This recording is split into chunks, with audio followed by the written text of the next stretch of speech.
on the sidelines for a long time. Now I'm finally getting in the game. It's about time. 'Cause this is my time. This is my time. The only thing I consider impossible is losing. I've been waiting on the sidelines for a long time. Now I'm finally getting in the game. It's about time. 'Cause this is my time. This is my time. The only thing I consider.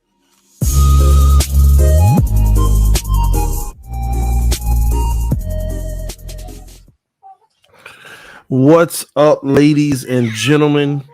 Welcome back to TDPHINSTALK, home of the real Miami Dolphin fans. Good morning to you. Good morning to you. We are all in our places with bright, smiley faces. This is the way we start out our day. Good morning to you. Good morning to you. What's up, baby? What's up? Where y'all at? I see y'all. Y'all hit the like button on your way in the building. Oh my gosh, we enter into a week headed to the playoffs. I feel good. I feel a peace in my spirit. Just beautiful, man. Congratulations to all of us Miami Dolphin fans. Moments like this is what we've been waiting for a long time. Um, we got a tall task this weekend. We'll get into that and more. Hit the like button on your way in the building. If you're new to the channel, let your friends and family members know about the channel. Subscribe now if you're new. We just hit 24,500 subs and a little bit more. So that's pretty cool. We're on our way to 25,000. Listen, y'all. Man, hit that like button, y'all. All right. But listen, we got a lot to talk about this morning. As you know, this is Victory Monday. Nothing but great vibes and great feelings. We're going to talk playoffs. We're going to talk injuries. We're going to talk Tua or Skylar. We have to have that conversation because it's a real one. We're going to have realistic conversation this morning, not fandom conversation. We're going to have realistic conversation this morning, not hater conversation. We're going to have realistic conversation and not trolling conversation this morning. So this should be a good one and real talk, all right? Now, this stream is being brought to you, ladies and gentlemen, by Mojo Sports, our official sponsor for the morning show and breaking news segments. Mojo Sports, this is your opportunity right now to get in the game. The QR code is on the screen. If you are in New Jersey, you get to invest in Mojo Sports now. If you're not in Jersey, you can't invest yet, but you can download the app and take a look at the value of each player. And supporting our sponsors is supporting the channel. So if you could do that for me, that would be greatly appreciated. And thank you all in advance for doing that, all right? Now listen, right now on Mojo Sports, stocks up. Skylar Thompson. Right now, his stock continues to go up. He's making moves, but it's too early to determine whether he can be a vital player in the future in the NFL because the kid had a second start yesterday. Didn't blow it out the water, but certainly did not lose the game for his team. And to be a 7th round rookie, that's what you would definitely expect. If anybody goes into a game and say we're about to be playing a 7th round rookie and we got to win to get in, and we're playing one of the best defenses in the NFL, it's a wrap. You can automatically assume that it's a wrap. But Skylar Thompson, being very smart and careful, taking care of the ball, protecting the ball, allowed us to get that W tomorrow off the back of Jason Sanders. And that was the value of Skylar Thompson yesterday. Being the ultimate game manager, not forcing anything, not doing anything too much. And it allowed us to have a chance to win the game. So kudos to Skylar Thompson.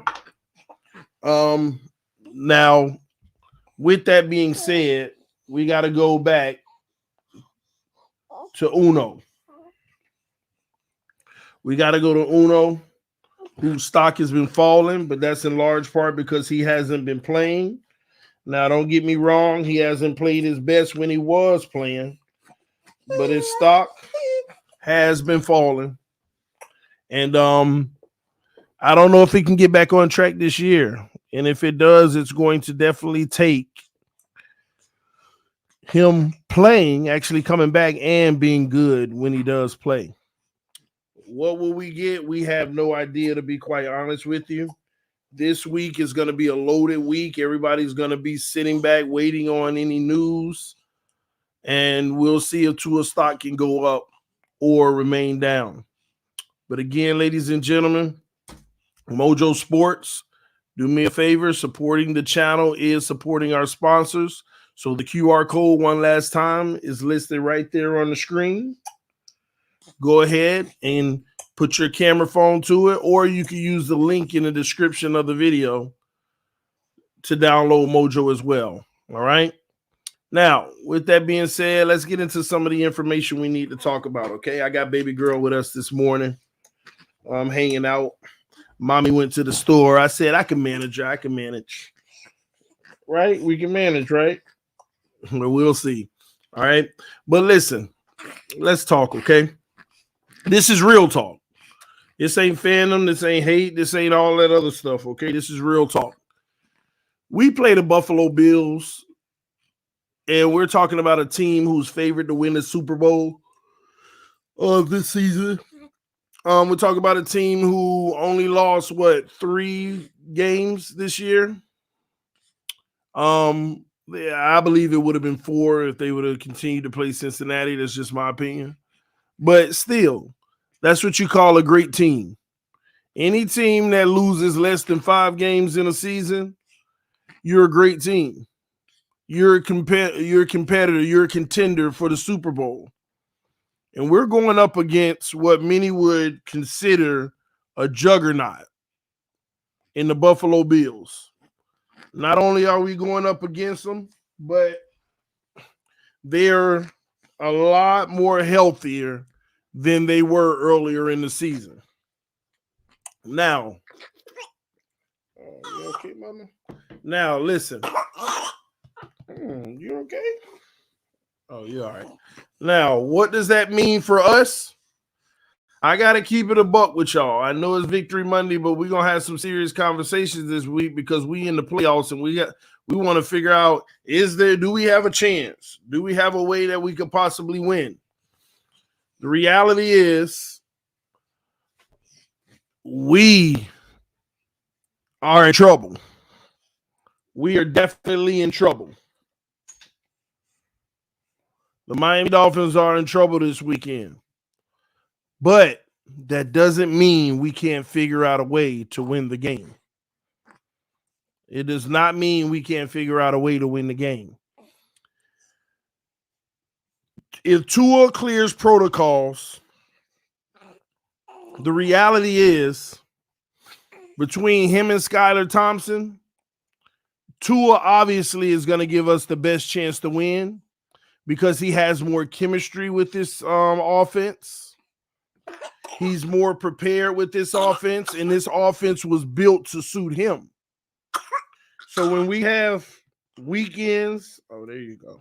So when we have weekends where you don't have Tua and you got to play the Jets and you got to change up the whole offense, receivers got to learn a new concept that's best for Skylar or Teddy. There's not familiarity with it. It's just a new scheme. And we're so used to running the same cookie cutter offense that we run with Tua.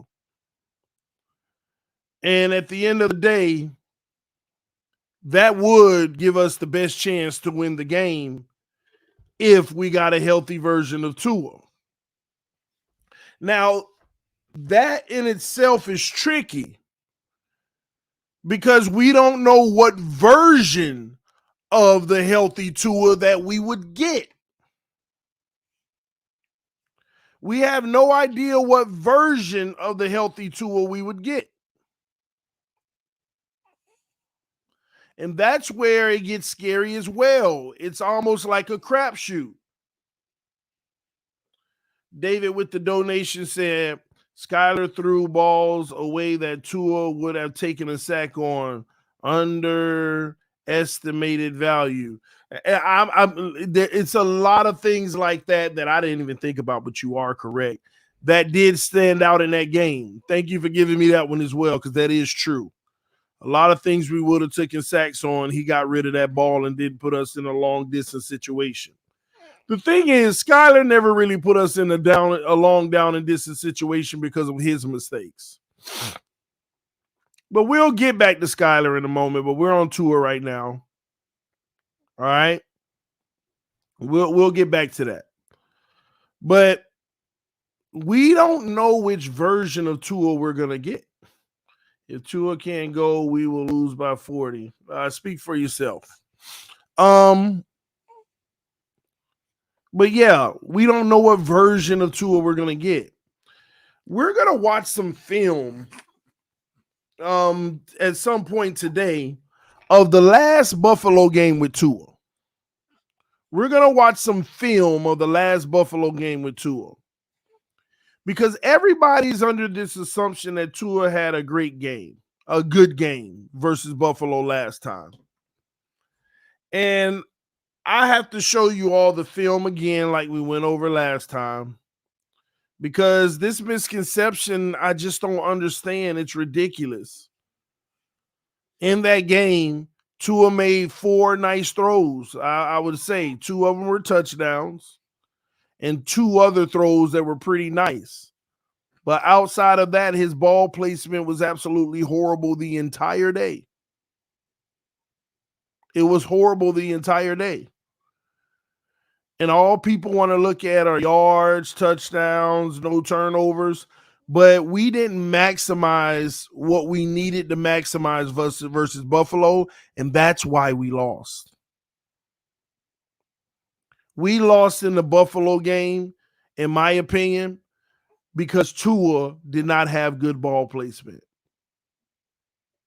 We can go to so many other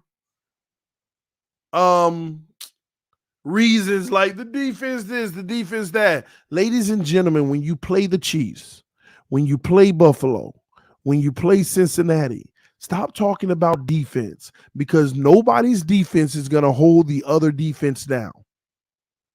Nobody's defense is going to stop the other team's defense. When you're playing those teams, stop talking about defense, because neither defense is going to stop each other. It just comes down to a matter of whose offense is executing best, whose quarterback is making the plays. That's what it comes down to.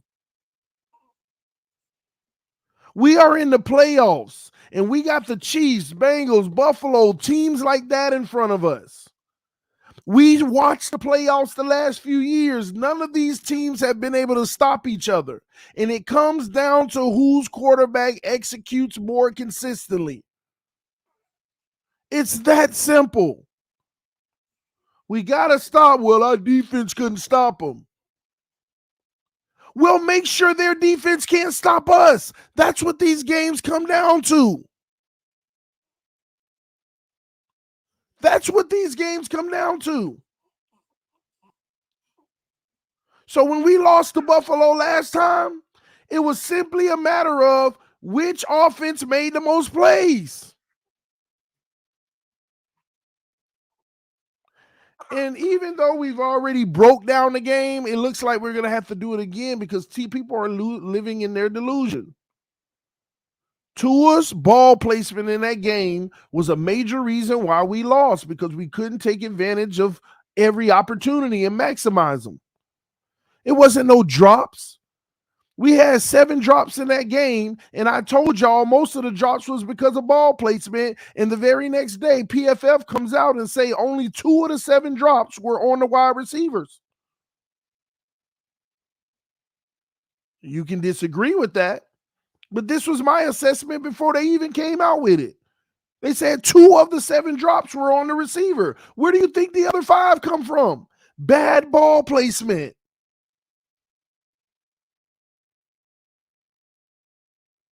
Bad ball placement. In games like that, you got to show up and you got to show out and you got to play at a very high level.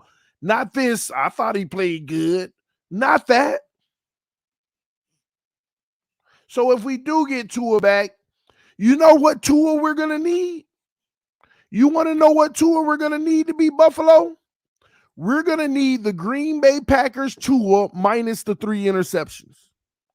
If you want to see finally a game of superior ball placement, go watch the film in the Green Bay Packers game for Tua Tagovailoa, and that was elite superior ball placement. One of the first times I've seen it all season in his career. I'm talking about one game of consistent high-level ball placement. You go watch that film, and that is the Tua, minus the 3 interceptions. That is the Tua that you're going to need if we're going to have a chance to beat the Buffalo Bills. Not the last Buffalo game Tua. Obviously, we lost. And you have to ask yourself, could Tua have been better in that game? In the Buffalo game? As T. Rich says, all QBs struggle with ball placement at times. I agree. There's no debate to that. But just because all quarterbacks struggle with ball placement at times, I am trying to tell you, Tua Tagovailoa consistently struggles with ball placement. It is rare to see a game like the Green Bay game with ball placement. And part of the problem with our fan base is that when the wide receivers are running wide open and he throws these balls with terrible ball placement, but it's complete anyway, you have your blinders on. You don't see the bad placement. All you saw was the completion. And then when the same play happens in the same bad ball placement, but the defender is close and they bat it out or whatever, and it's not complete, then we want to act like we want to turn a blind eye like it's something new. It is true, T. Jones. I'm on this channel every week going over the all 22 showing you horrible ball placement consistently. And all y'all see are the completions. Receivers reaching back for it. He caught it, though. Look at Tua cooking. And then when we get in a game where it's tight coverage and they reaching back and it gets batted away because the defender right on the back hip. Come on, offense. What are y'all doing? This ain't nothing new. It's just a different defense now. They playing tight coverage now. They ain't playing zone. They ain't leaving windows wide open.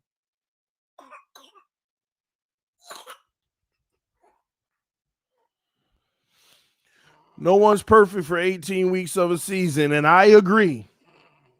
But this man done probably had 2 games this season of great ball placement. Y'all don't get it. You got to study the film, not just watch it and say, another completion, another completion.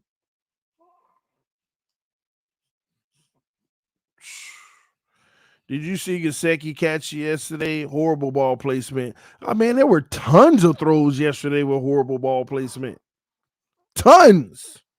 When we go over Skylar's all 22, I already seen, well, I ain't seen the all 22 yet, but I've seen some of the game film. I rewatch a lot before I go to bed every Sunday anyway. There was tons of opportunity and tons of misses by Skylar. Tons of bad ball placement. Tons of it.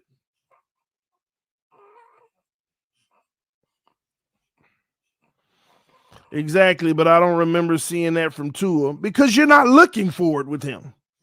That's a part of the problem. You're not looking for it. T-Rich said this team is bad without Tua. I think this team is pretty darn good without Tua sometimes. Whether you want to believe it or not, this team is pretty doggone good without Tua sometimes. You know why? Everybody gets involved. I ain't even know Gesicki was still on the team. I thought he was on IR as far as I care. But yesterday, oh, wow, really?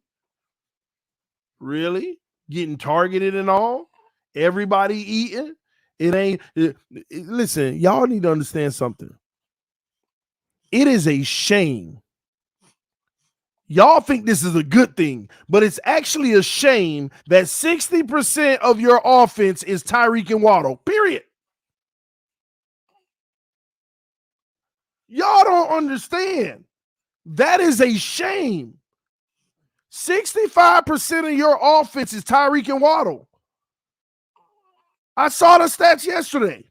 This is a fact, y'all. This ain't me throwing a number on the wall. This is a fact. 65% of your offense belong to two people. Do you know the runner-up in the league for the top two offensive producers on the team? 44% Kansas City. The runner-up is 44% Kansas City. Let that sink in. Tyreek and Waddle, get rid of them, which teams were doing in December, and you have no offense. And that's a problem. That's no balance. That's not spreading the ball out. That's not making the defense wonder where it's going. It could go anywhere. That's telling the defense to shut down Waddle and Tyreek, game plan for them, and we good.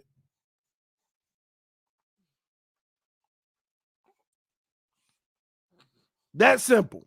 Ball game said he got targeted because the Jets doubled and box checked Waddle and Hill all game. Thank you. That's my point.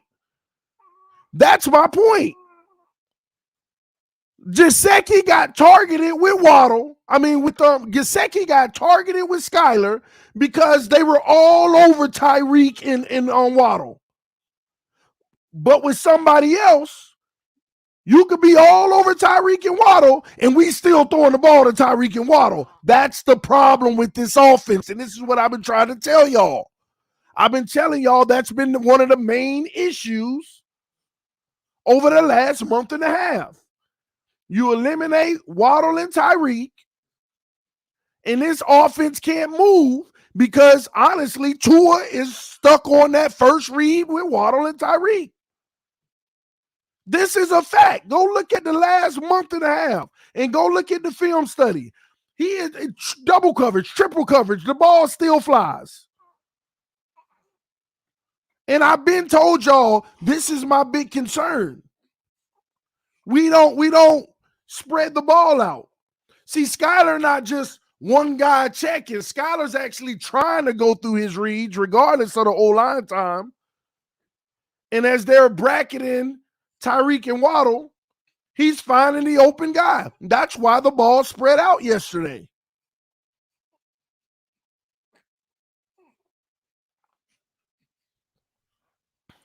It's that simple.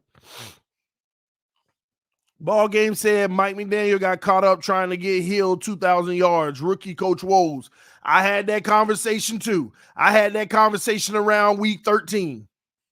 But I also knew, I don't remember what game it was. It was the Lions or one of those games that that Tua had one of the great games. I came to that realization when we were up in the fourth quarter and all we had to do is run the ball to seal the game. It was like 2 minutes or something left and we was up by like 2 possessions or something. And he out here play actioning with 2 or 3 times in a row. And I'm like, we chasing stats. We out here chasing stats. I get it now. Ain't no possible way they could win unless we throw the ball and we turn it over with a pick or something, but you throwing it anyway instead of just handing it off and let's walk out of here. We're chasing stats, Mike McDaniel. I see what you're doing. But that's also part of the issue, trying to force feed Tyreek Hill. But I kind of hold a little reservation and say, that's a shame on Mike McDaniel, first-year coach woes, but hold on, maybe it's not. Maybe it's a part of keeping Tyreek Hill happy because Tyreek Hill done already made it clear with Kansas City, I feel like I'm being underutilized. I want the ball more. It's that simple.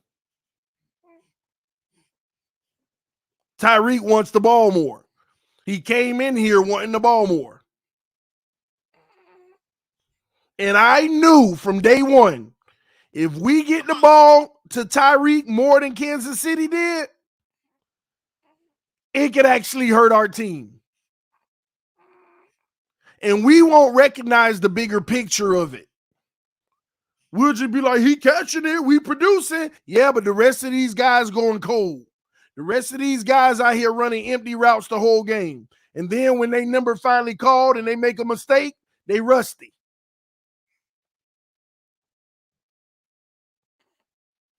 In the NFL, you got to have a balanced offense. I showed y'all the video the other day. Of the Chargers. Y'all remember? Y'all remember the Chargers video I showed y'all what the coach said for the Chargers? I hope most of y'all saw that video.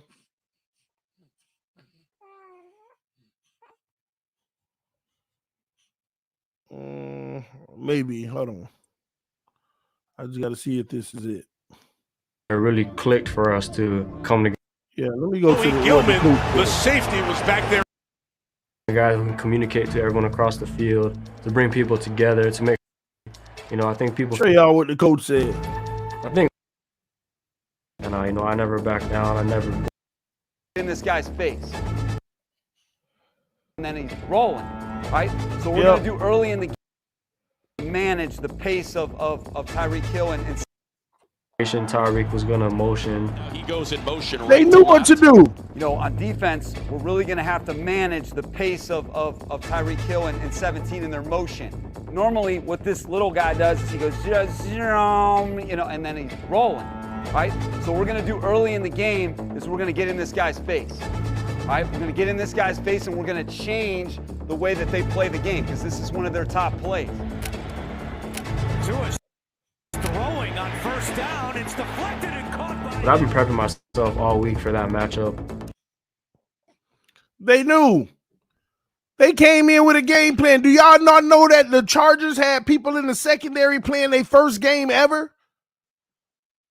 I didn't even know it until I watched that video. They had players in their secondary playing their first game ever, undrafted players. Their entire secondary was just about second string or third string. But yet they shut us down. And how did they do it? Because they had a game plan. And the game plan did not consist of Tua. It simply consisted of Tyreek and Waddle. And you take them out of this offense. Let me ask y'all a question. If Buffalo take those two out of the game with Tua in, what percent chance do you give us of winning? Because the Chargers showed you it ain't hard to take them out. Just put everything on them.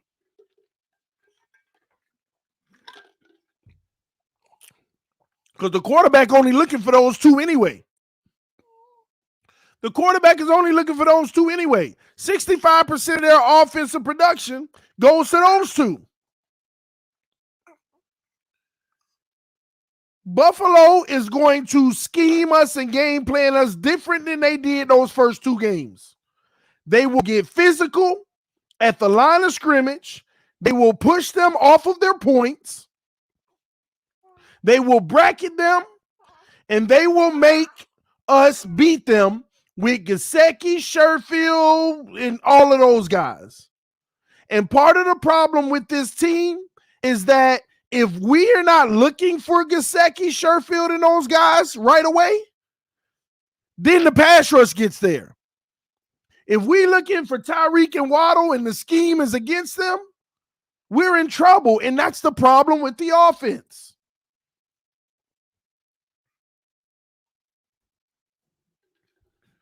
T-Rich said Tua knows how to get Waddle and heal the ball. Then why he didn't get it to him versus San Francisco? Why he ain't get it to him versus the Chargers? I'm just saying, you say you know how to get it to him, then what happened?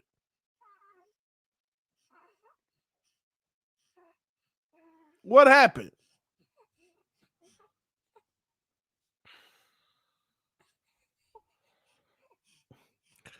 Ball game said we can still win. Got to stick to the ground game. The Bills aren't that great against the run like the stats say. Well, they are great against the run, ball game. The stats, like you said, the stats say they great against the ball run game, and you say they're not. The only reason we believe that they're not is because their game plan was to allow us to run in the last game. Their game plan was to bracket Tyreek and Waddle. They conceded the run. They just didn't want to give up the big play. Lucky us, we got two of them in. The one with Waddle going on the cross and the one with Tyreek just a quick dump over.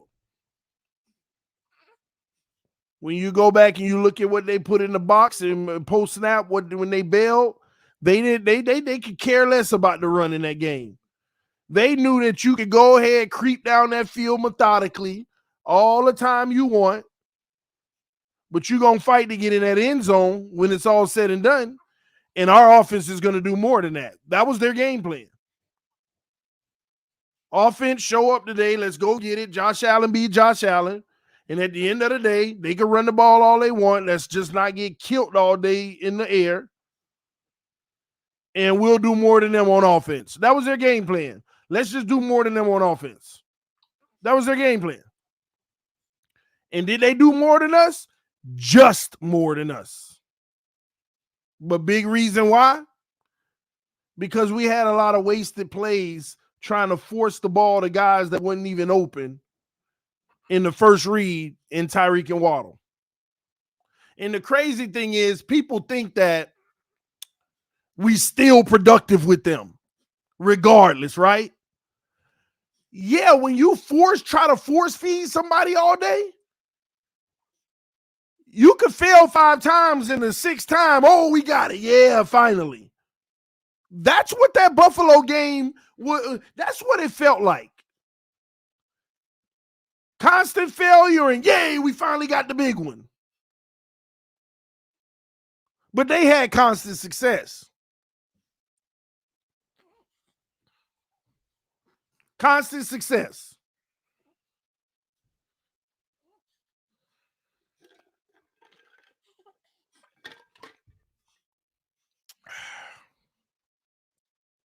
Constant.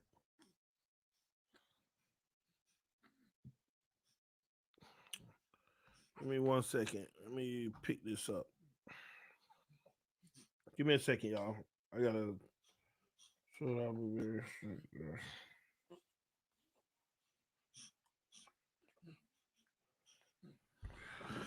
Waddle and Reed 50% versus Jacobs and Adam 59. Let's not cap to the people. Bro, we talk about receivers. Jacobs is a running back. We're talking about receivers. 65% of all receiving production, Tyreek and Waddle. Runner-up in the NFL is Kansas City Chiefs. Top 2 receivers.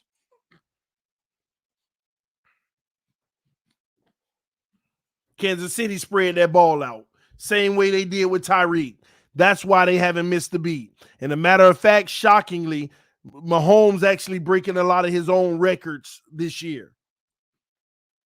Yards, different stats. He's actually breaking. He actually doing better than he ever have this year. Spreading the ball out even more. He's a lot more efficient according to the stats this year.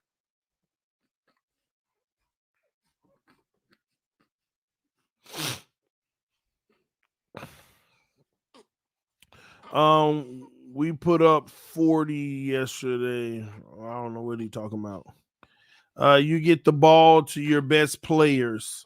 Ours happen to be 2 top wide receivers. Just common sense. No, Guru, that ain't common sense. That ain't how it worked. You got to have balance in this league. You want to try to get the ball to your best players, but at the same token, let's not sit here and act like other guys haven't been open and other guys ain't have opportunity to make plays. We'll force feed a 7-yard pass to Tyreek, and the seam for 15 yards is wide open. Y'all know good and well we done been over the film already. Y'all know good and well. And another thing we do is always cut off half the field.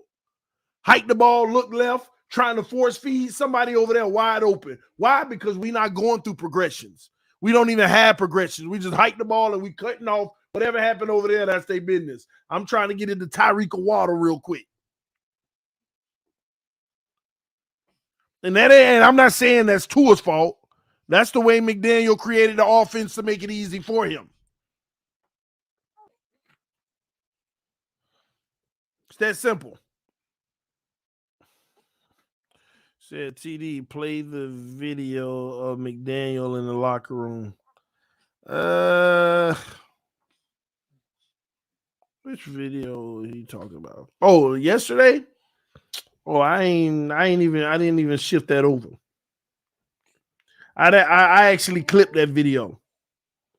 I clipped the video. I don't even have the full video because I already clipped it. You know, I was trolling people on Twitter. They hate the fact that we won yesterday for some reason.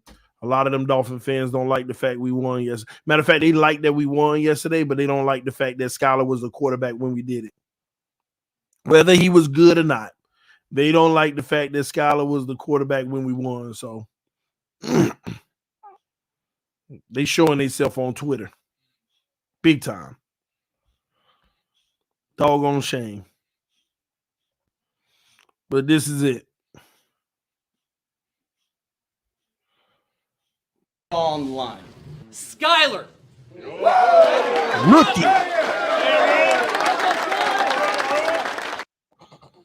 See, they don't like this clip. Especially when you guys put it all on the line.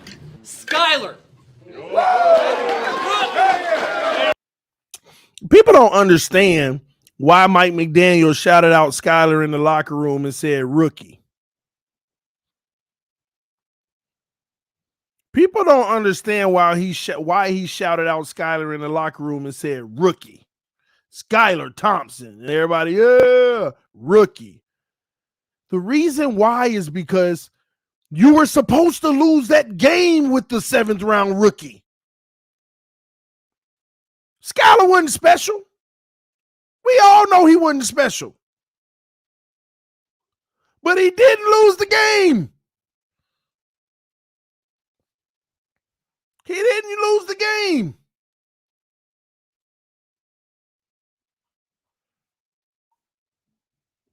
That's the importance of Skylar yesterday. Some veteran quarterbacks would have lost that game. Well, Flacco did. All the experience of Flacco.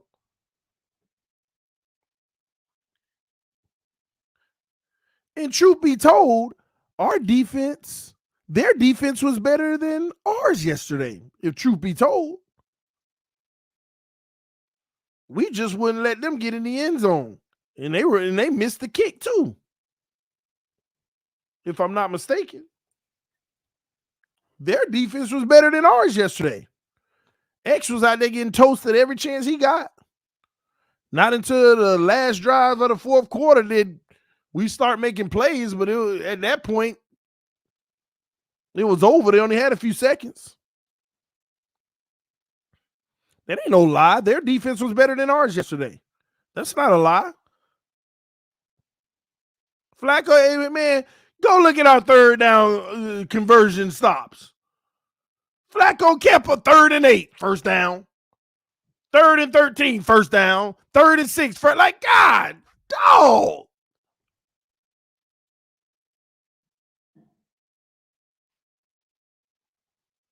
Both defense played a good game, but their defense has Skylar moving out of the pocket most of the day.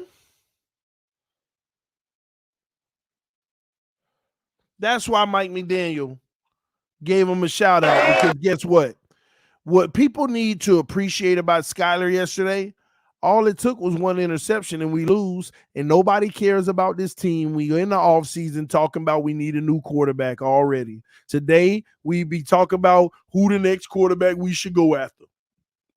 Will Greer get fired? Will they keep McDaniel? Today would have been a whole different day had he just turned the ball over probably one time. All the haters in my comment section during the game, I smell a pick 6. He'll give them one. He'll give him a pick six soon.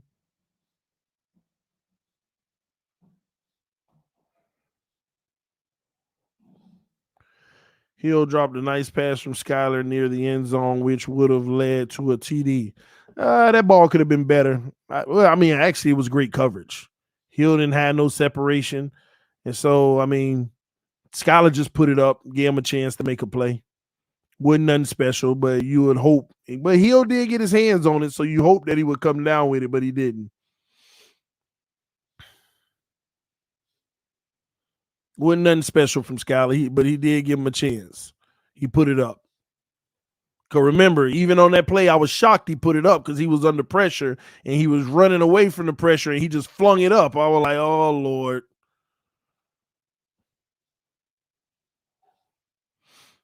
So him doing that under pressure the way he was, that was pretty good. We have to do a better job using our padded practices next season. We suck at tackling. A ball game, they used them all early, bro. You're right.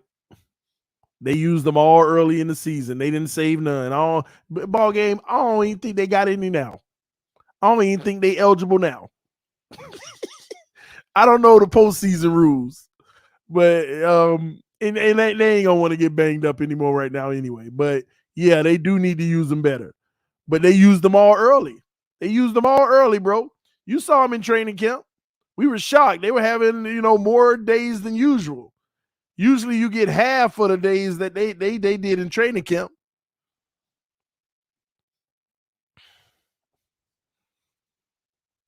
But Mike McDaniel, man, he recognizes at the end of the day, Skylar, that game could have easily been a game where you were 40% completion, 3 interceptions, 6 sacks. Could have been a disaster, but you know what? You came in, you played the best you could, you fought hard, you didn't make the mistakes, you made enough throws to help us move the ball down the field to get in scoring range multiple times.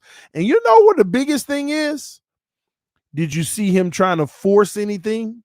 There was a lot of times he pulled it down. Some of them he could have made the play. But some of them, I saw the defense scheme baiting him, and I'm like, oh, throw it there. Ooh, thank God you didn't, because that guy just dropped, and that would have been picked. That linebacker dropped right in that lane that I thought you had open right away. And that was pretty impressive. That was pretty impressive. That's why some people are like, will he stop pump faking and just throw it? No. If he don't, sometimes he should have just fired it, but he young. Just like last week, whenever 4th and 14 or something, he checked it down. All he was doing his job, going through his progressions, nothing there, check it down, see if you can make a play. It's better than throwing the pick because sometimes that check down pick up all 14. He was just doing what he was taught to do. And people like, you don't check down on a 4th and 14. What is he doing? No, you do. If everybody cover, you don't just throw the ball up and y'all be like, oh, he threw another pick. Because sometimes that check down breaks a tackle or two and gets the yards. Textbook football.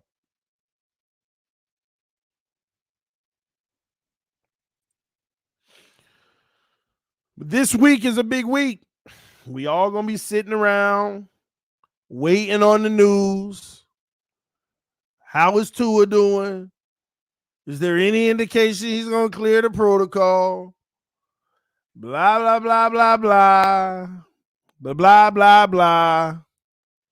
And we'll just wait. Last time Tua got a concussion. The last time Tua got a concussion, y'all, he cleared the protocol on this Tuesday coming, tomorrow. Last time he got a concussion, I believe he cleared on Tuesday. 2.5 weeks later, the Tuesday, I think he cleared. He was able to practice. But this was the issue. This is the second concussion. And I'm warning y'all, if he clears, good. But this is the second concussion. It may be a different timeline.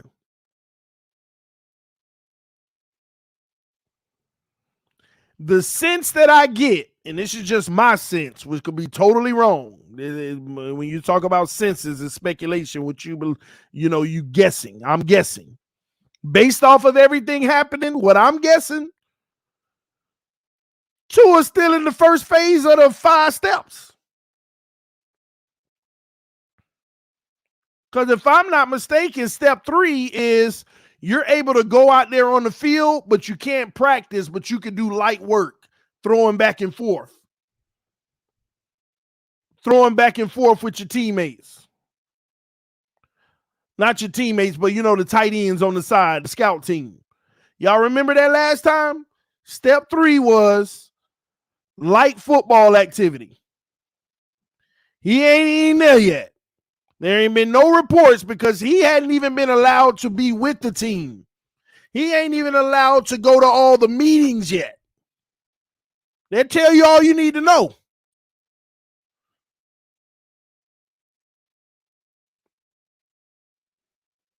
I think it tells you all you need to know. I think. But we'll find out this week.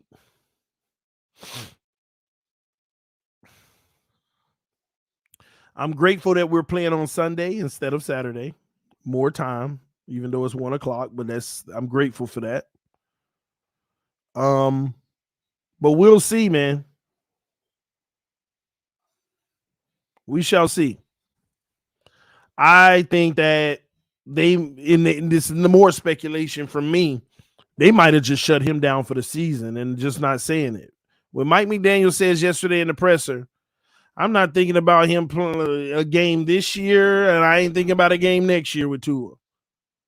They made it clear with Mike because he also made it seem like he got not chastised, but a stern talking to. Don't worry about Tua in football.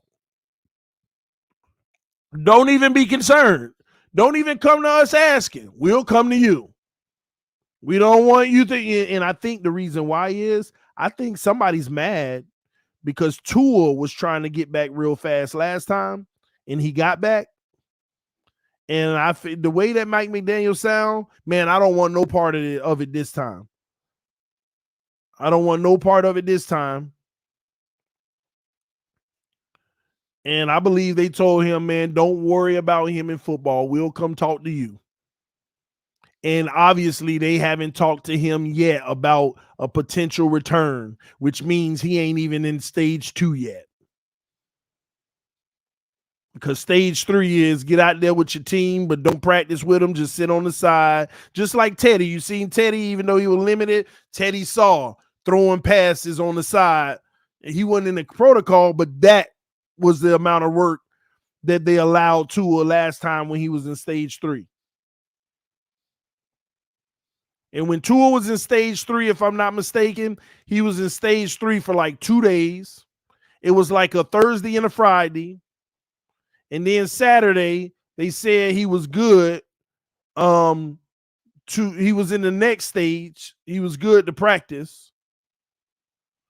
And I don't think he cleared until early the next week.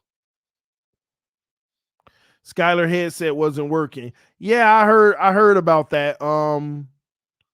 Yeah, I heard about that. They had a rough time in that first half getting the plays in and everything. The headsets were acting up. Mike McDaniel even pulled his off and was trying to tell his staff, I can't communicate. I can't even hear myself. Skylar's kept saying he couldn't hear. I thought it was the crowd, but then I said, well, we were home. No, that wasn't the situation. And we had some delay of games. We had some because I remember it was times where I'm like, it's 10 seconds left on the clock and Skylar's still listening on the sideline like this. I'm like, what are y'all doing? You ain't going to get this play off. It's 10 seconds. And that's what's frustrating because McDaniel wouldn't call timeouts on every one of them. But I guess you don't want to keep using them, but you can't put a young man 3rd and 15. TD, why is this headset communication still a problem? How long that's been going on? I mean, I just noticed it in this game. I mean, I'm sure we probably had a glitch here and there, but this game was specifically bad because it happened for almost like over a quarter, more than a quarter. They were having issues. Girl, you knocked out. Look at her. Look at her, y'all. Just be gone. She be like, go on, do your thing, daddy. But I'm out of here. See if I can lay it down.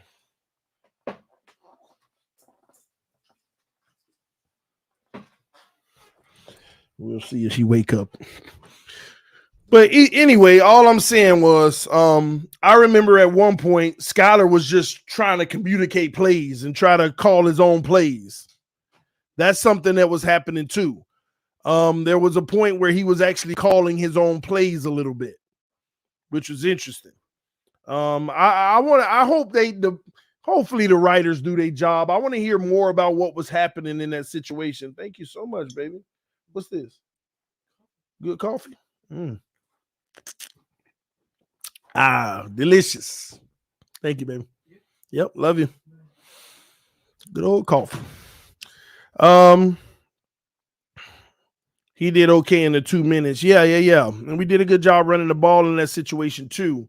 And the Jets did what Buffalo did. That's something y'all need to realize too, is that the Jets, they were trying to focus on the pass too, which gave us a lot of run lanes. The Jets wanted to shut down our pass, and they did a good job bracketing and shutting down Tyreek and Waddle for the most part. That's the game plan. People think that we have a running game. We've had a running game because people have decided, hey, man, we're just going to try to take Tyreek and Waddle out the game. Linebackers bracket. Soon as they hike, they going out to the edge to cut the slant off. But it's opening up the middle of the field, and we've been running the ball well. Now, against a hard-nosed team that can do both, that's just going to play you straight up, that's where we have our tough tasks.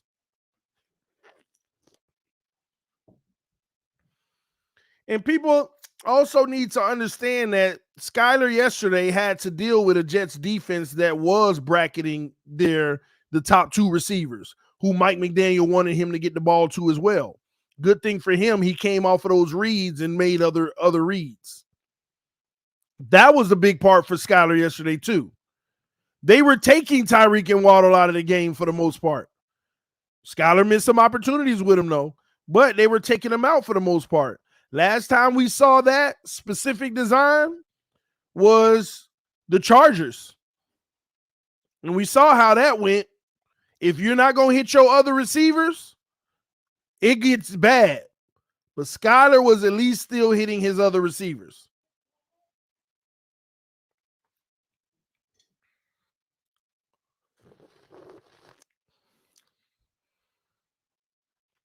I'm more comfortable with Skylar against Buffalo than the Jets. You know what? Jets defense. You know what's crazy? I agree. He still got a tall task, but I think he would be way more productive versus Buffalo than the Jets. We knew the Jets were going to be tough regardless, y'all. The only thing that I wish I saw this year was Tua play against the Jets defense. What was I saying all offseason? Y'all keep sleeping on that Jets defense. I'm trying to tell y'all they are talented. If you look at last year, those were 2 games Tua struggled the most. Threw a pick 6 too. He threw a pick 6 in the Jets game. But I told y'all, this year, the Jets defense is going to be even better, and I can't wait to see Tua and this offense go up against them and see how they do. That's the only thing that I didn't get to see this year that I wanted to see. The only thing. Because the Jets are smart. They are physical and they hold and all of that. Referees are not going to call holding if you holding all day. I'm telling y'all, that may sound crazy to y'all. But they do that legal holding. Slight itty-bitty tugs. But this is how you neutralize speed guys. All you got to do is just affect them to where they can't get to their max speed. A guy can come off the break. One little push, max speed is done. You can't achieve it anymore on this field, on this play. If I'm going deep, I'm getting off the block. One little push, 5 yards later, you ain't getting up to max speed anymore. You ain't getting up to max speed anymore on this play. That's why they've been making it tough for Tyreek. And Tyreek was frustrated. And it wouldn't because of no Skylar. You go out there and watch the routes Tyreek was running yesterday. Now, mind you, he was having ankle issues. But remember that one where Skylar had an incomplete and nobody was there? And the guy was like a little physical with Tyreek coming out of his break? You got to fight through that, man. That was some weak play by Tyreek. I'm going to be honest with you. That was some weak play. I don't care that he put his hands on you. You got to fight through to get the flag. You don't just and don't even keep running your route. Y'all said Tyreek was held on every play. That's the point. Y'all don't understand. You can do that in the NFL if you do know how to do it the right way. And them boys on the Jets, they know how to do it the right way. That's why they rarely get called for it. Because, listen, sometimes they don't call the hold anyway unless the ball coming to you, unless you were the target and the ball flies that way. So if they holding, you're showing the quarterback you ain't even open. So 9 times out of 10, the ball don't even come to you. Most of the times the refs may see it, but they don't even call it unless it's a third down situation. You know how in the NBA, they wait to see if you made the shot or not? If you made it, that was a ticky-tack foul. If you missed it, okay, it was a foul. That happens in the NFL too. That happens in the NFL, and that's where it happens in the secondary. That's where it happens. Man-to-man, bump and run, put your hands on them. Small little itty-bitty tugs. If you stay close, the quarterback probably won't throw the ball, so the ref ain't going to throw the flag because you ain't throw it that way anyway, so it didn't affect the play.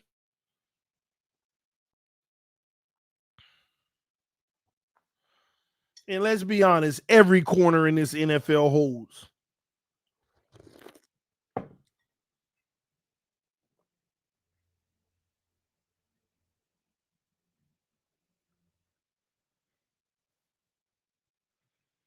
Every corner.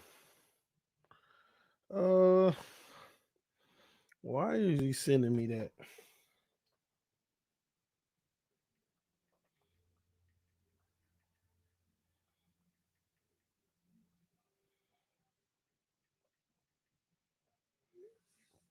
All right, that's cool, dude. What's today's date? The 9th? Okay, cool. See, do you drink coffee? I really don't, but I do. My wife is a heavy coffee drinker. I'll be trying to stop her. Well, she not right now because it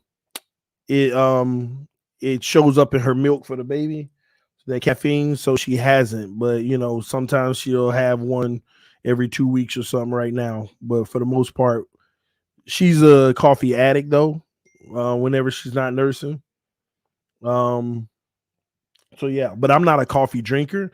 Just she made me some coffee, I'll drink it. We go to Starbucks, I may get me a macchiato, that type of stuff.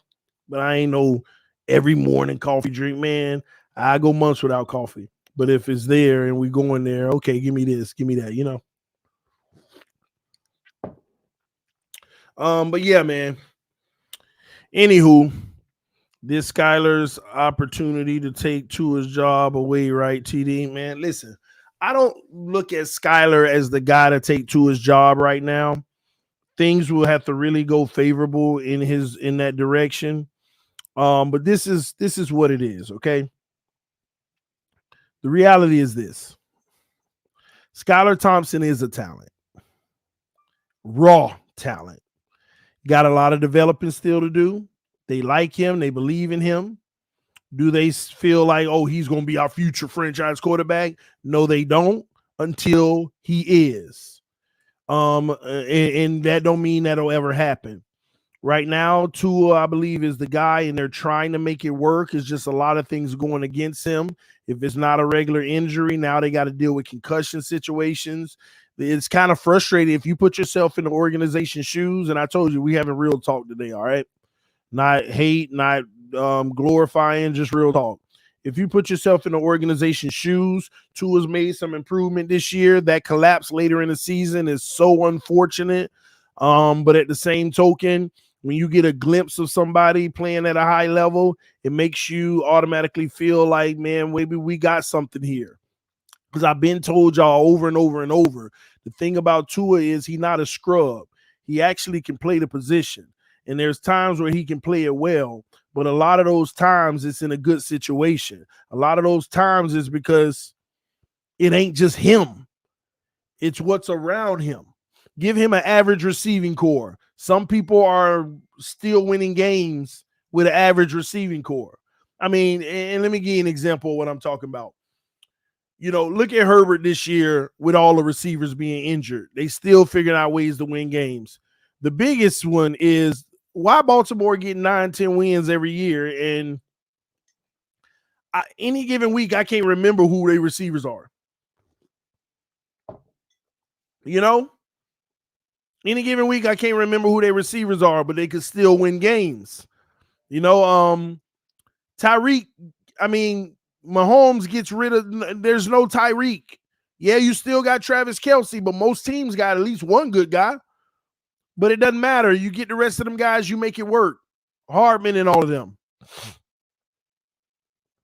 That's all I'm saying. I mean, when you look at Buffalo, you got Stephon Diggs. Like, here's another thing that people don't realize. If we had Tyreek alone, that would have been great. We're one of the teams that have the rare luxury. We got 2 of the top 10 guys in the league. Who else got 2 of the top 10 in the league?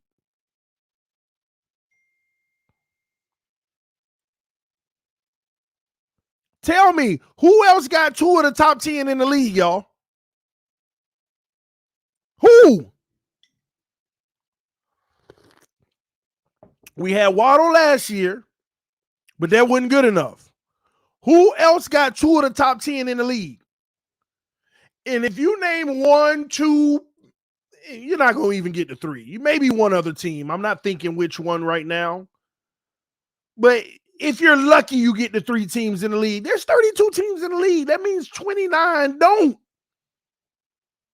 29 teams don't. And that's the point. What we have is a luxury.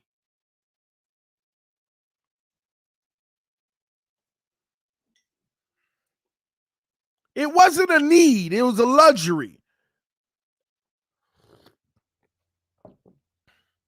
If your quarterback is that dude, you didn't need Tyreek. You went and got the luxury. You could have went and got a Christian Kirk. You see what I'm saying? He's not Tyreek, but Christian Kirk and Waddle. That's a good core. You see what I mean? That type of player. A.J. Brown and Waddle. Great core, but he ain't Tyreek.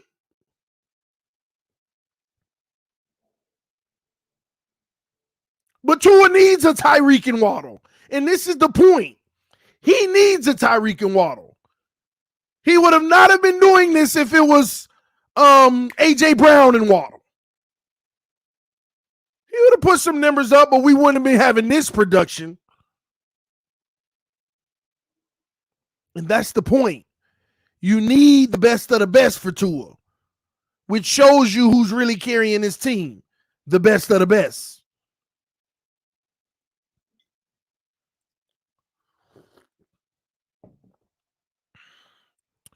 Tua played well without them, though. What do you talk about, T. Jones? Without Tyreek? When? When did that happen?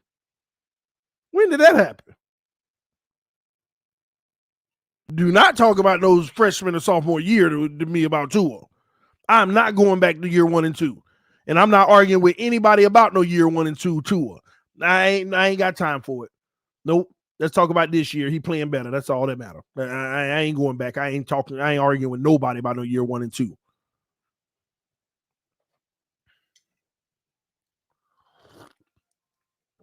Last year when Waddle balled out, I told you I ain't talking about year 1 and 2 of Tua. Nope. Y'all ain't finna get me sucked in. Well, you know what? Y'all always get me sucked in anyway. I will say this. What they got to do with anything? Waddle balled out, and his offense was still a train wreck. And that's the point. The great quarterbacks ain't worrying about one person balling out. You got to have multiple people that's a threat, that you make them a threat. You make them a threat. I know force feeding Waddle all day. He was supposed to ball out.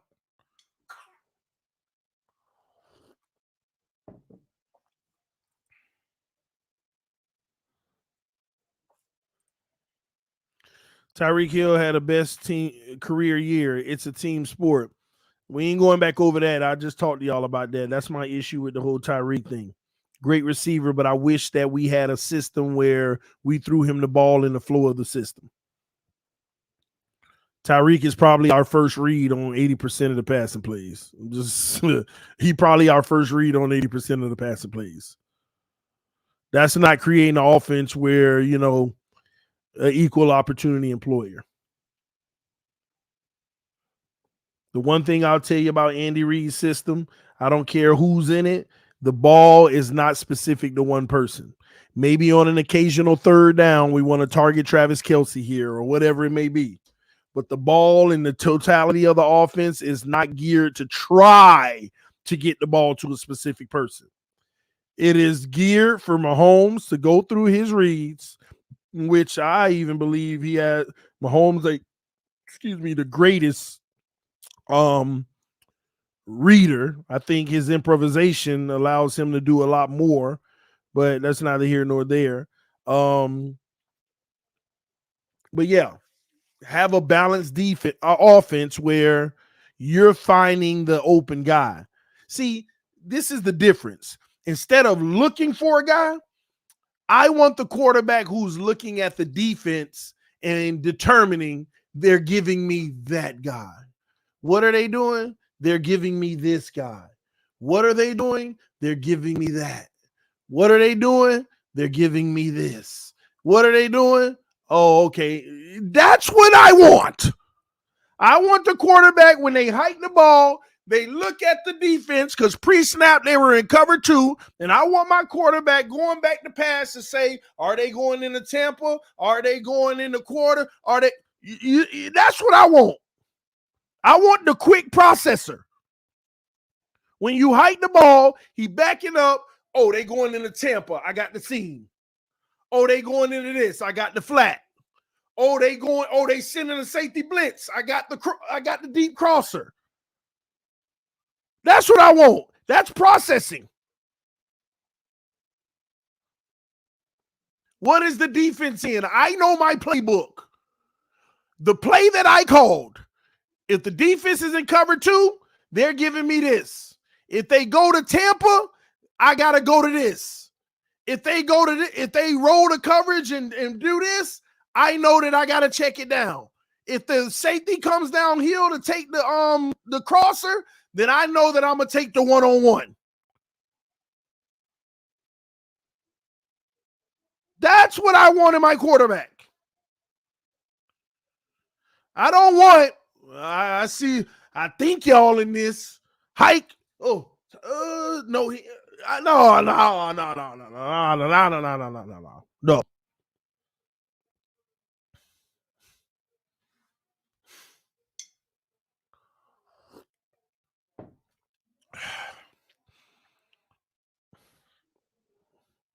Skylar did that. No.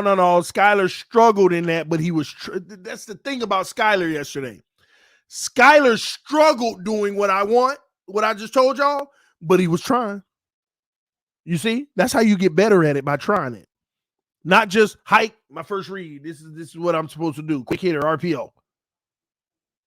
Skylar struggled at it yesterday. But he was trying, because the one thing nobody could say about Skylar yesterday, that kid was trying to go through his progressions every chance he got.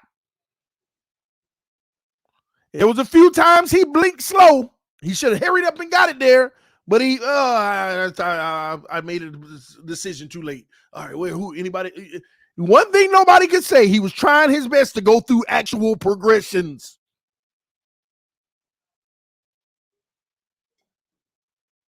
TD, trying is not good enough for the playoffs. Oh, no, I agree. That's why I told you at the beginning of this show, this is why Tua will give you the best chance to win, because we need to go to this RPO first read, get the ball out quick. We ain't got time for the guy who's trying to figure out the progressions. That's development of a quarterback. We ain't got time for Skylar developing in front of our eyes in the playoffs. That's true. We didn't run no RPO yesterday because Skylar is a pro set quarterback. He ain't an RPO gimmick, quick read, quick, get the ball out quick quarterback. He got the arm, he got the tools to be a pro set quarterback. But he got to develop. He's a 7th round pick.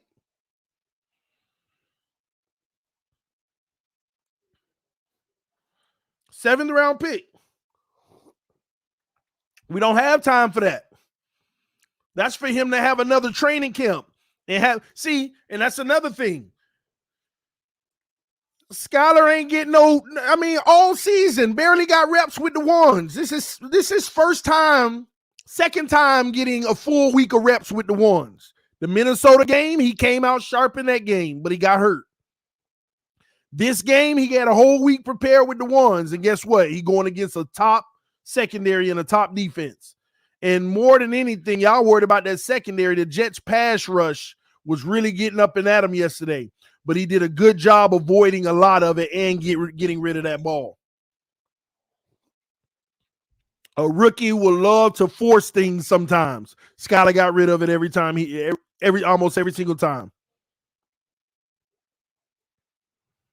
TD, you said Skylar was being held back because of Tua. Anybody would be held back from being developed if the starter's getting all the reps. But if Tua's going to be the guy, he the guy.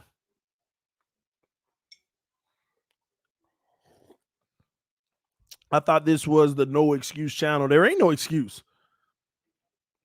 Skylar Raw, he got a lot of work to do. Where's the excuse in that?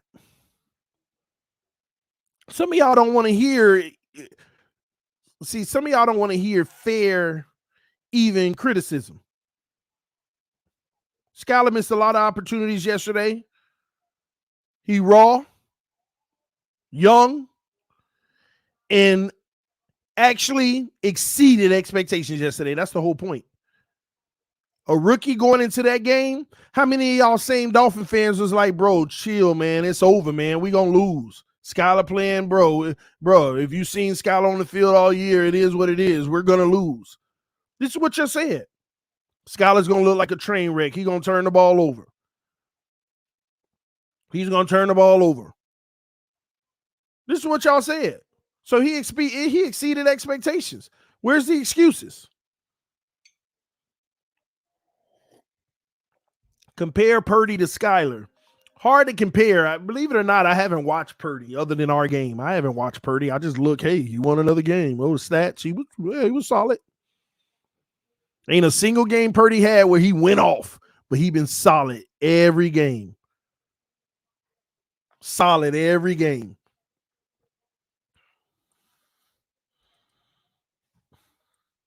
And they win.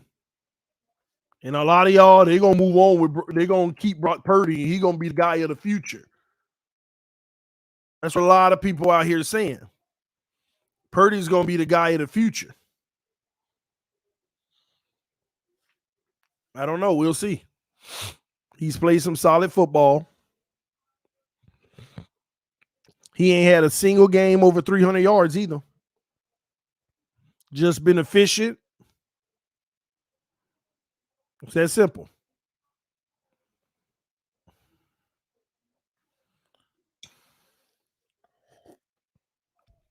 The only benefit that Purdy got over most people, of course, he got weapons, but that ain't really what's making Purdy. Y'all can think that all you want, because Purdy's finding the right guy. He's improvising in the pocket. He's making the right plays.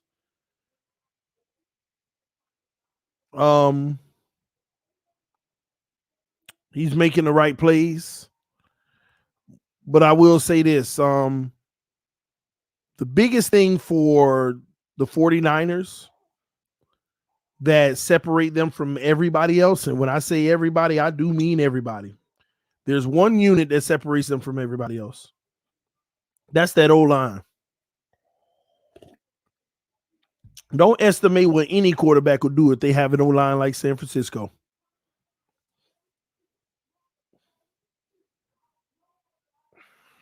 Don't estimate it. I'm going to tell you now, with Tua, if we had the O-line, this year we would have won 13 games. 12. Let me go down. Let me simmer expectations. 12. You know why? He might have not even got hurt. And even if he got hurt, we would not have lost at least 2 more of those games he didn't play.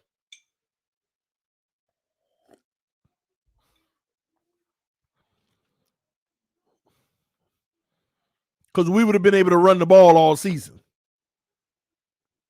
And we would have actually had a good run game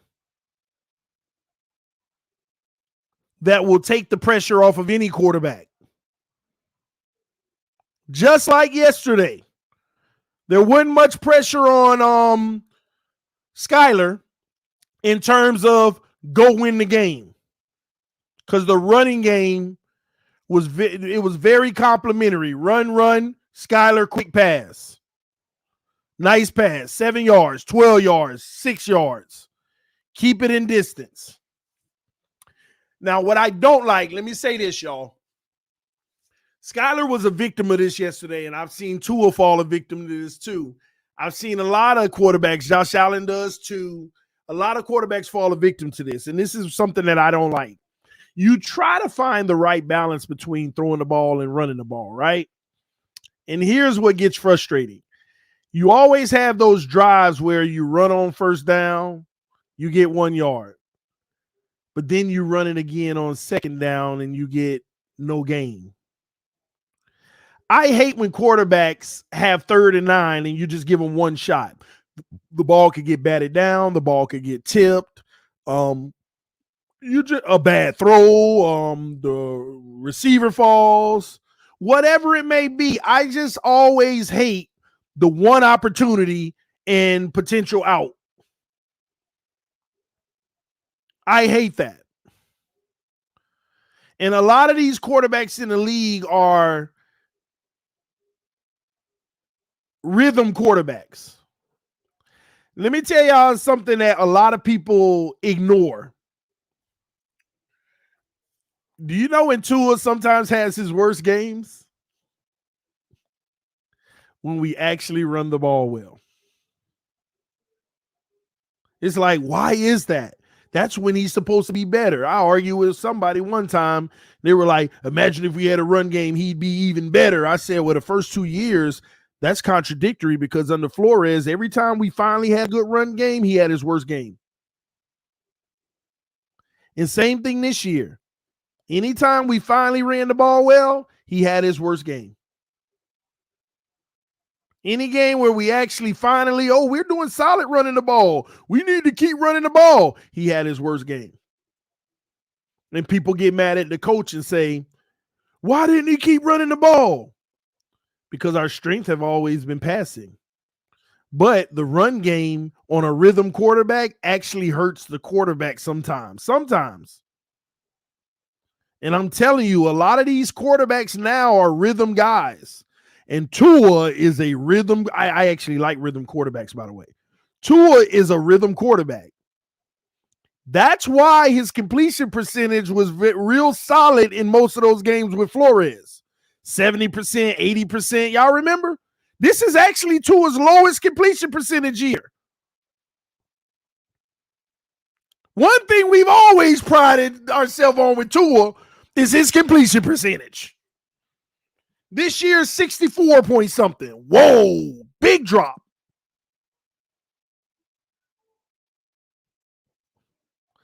And what did Flores do? Flores always kept him in a rhythm, and he said, you are going to be our run game.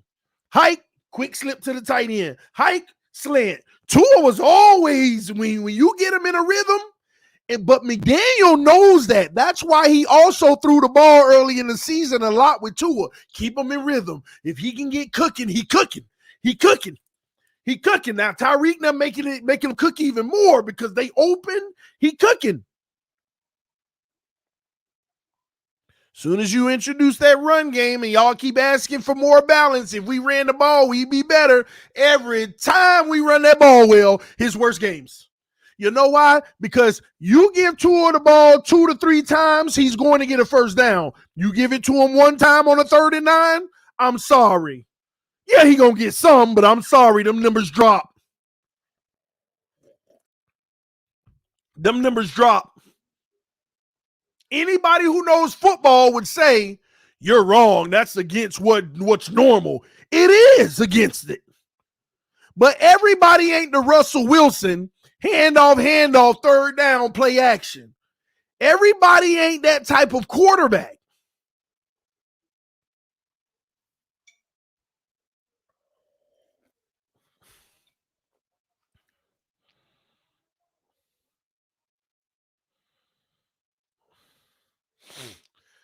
Gregory said, TD, you aren't welcome back on the Tua bandwagon, just FYI.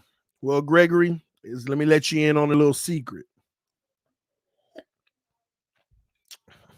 I'm the one that owned the title to that bandwagon. It's a little secret that most of them don't know. I ain't welcome on something that I own. Can't be canceled. And I go where I choose freely. People act like they own a bandwagon. TD on the Skylar bandwagon.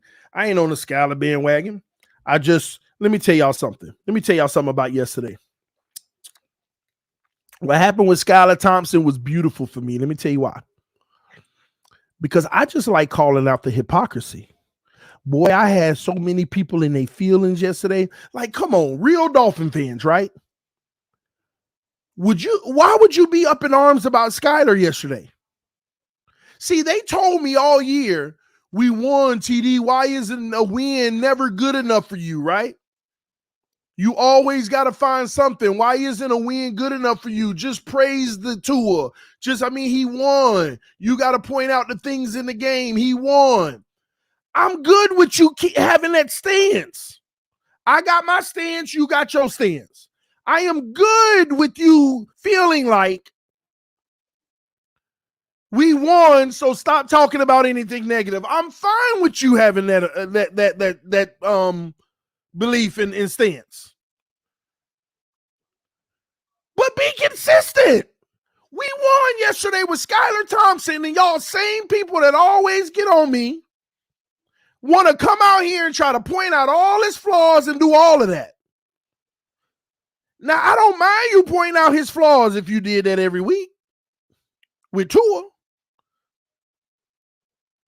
And I don't get that. Because guess what? When we go over the all 22 from Skylar, trust me, I've already seen enough of the game film to tell you I'm going to call at least 8 things he did trash. It's coming. I can care less. Skylar, you had Tyreek. Oh, my gosh, Skylar, what are you? Oh, my gosh. I don't care that you're a 7th-round rookie. And when we have real conversation, we will put in the context you're a 7th-round rookie. But I'm going to do that. But whatever you want to preach and do, be consistent. But guess what? I've been the consistent one. But the truth is, you're just the two-and-ear. Hating on Skylar Thompson because we won, and they'll never admit it, but I'm telling y'all, so many people wanted us to lose yesterday. That deep ball to Gesicki, he wasn't trying to hit Gesicki. He was trying to go to Tyreek. Okay. They wanted us to lose so bad just so they can say, this is why we need Tua.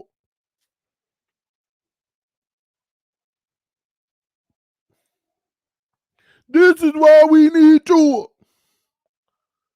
They wanted Skylar to fall on his face. Anybody who even mentions can be rivaled against Tua Please let him fall. Man, y'all know it's true. Y'all know it's true.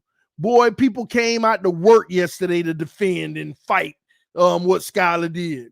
Oh, if you think Skylar played well, you're ridiculous. He was terrible. Oh my gosh, I can't believe. Well, guess what? When Tua's terrible and we win, why have I never heard you sane people keep that energy? The best you'll do is, I mean, he didn't have his best game, but nobody always has a great game. We won. He did enough to help us win. But I got the agenda. Only reason I'm enjoying it and I troll, be like, Skylar, that guy, and all that, because go look at my Twitter. They in their feelings because I'm out here praising Skylar. I thought it was whoever wearing it, whoever under center is all that matters. Y'all gotta go see the hate Skylar was getting on Twitter. So who's the real consistent ones?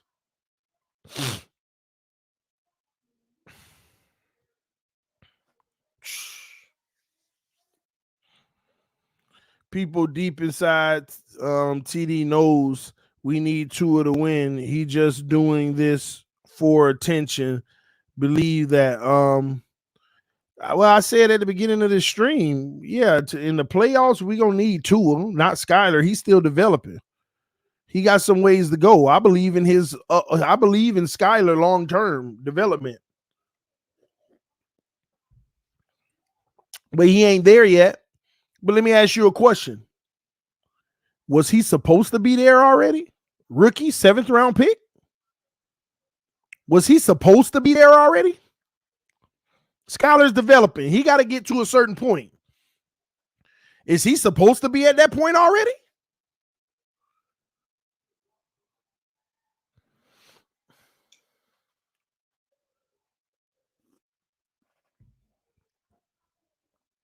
And the most important thing about it is, if you were developing Skylar, he passed the test yesterday. He going to get a 2-year degree where he got to graduate in 2 years. Next year is his senior year. He going to get that associate's. He just took his first test in intro to NFL. Intro to NFL. He just took his first test. Did he pass or fail? He may have not gotten an A+, but he got better. He didn't get a D or F. Just learning the subject, he passed the test. You want to know how I know he passed? You want to know how I know he passed? Especially when you guys put it all on the line. Skylar.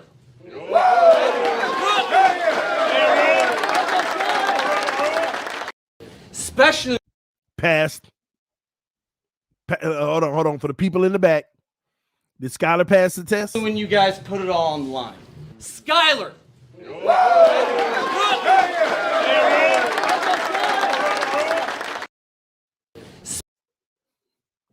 Y'all got to stop this hate, man.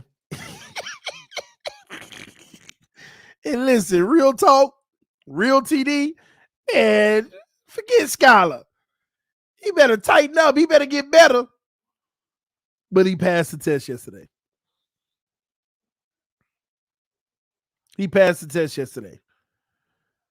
Starting quarterback out, backup out, third string. If Mike Glennon was in there, we would have lost. Oh my gosh. Do y'all know in Mike Glennon last 10 starts, he lost all 10?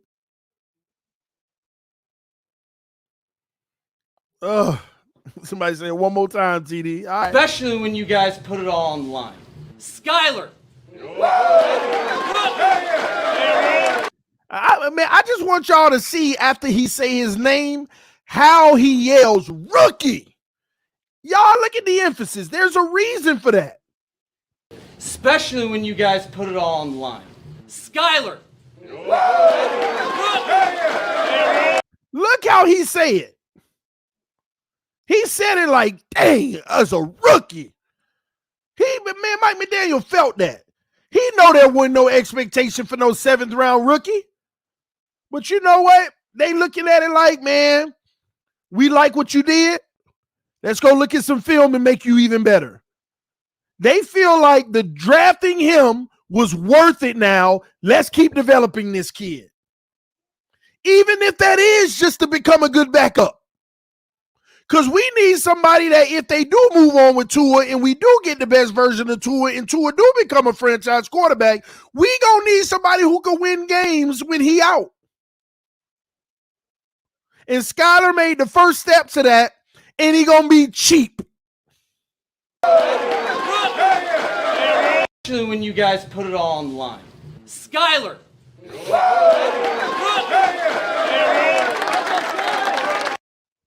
Thank you, Diego. That's what I want to make sure people don't get lost in translation. He yelled that out like, damn, we can build off that. Exactly. Against the Jets defense who made it tough and they took away Tyreek and Waddle. And he's still out here putting up about 65% completion, not turning the ball over. Man, we can build on that. We can start adding some scores to that. We can start adding a few more completions and opening it up. We can build on that.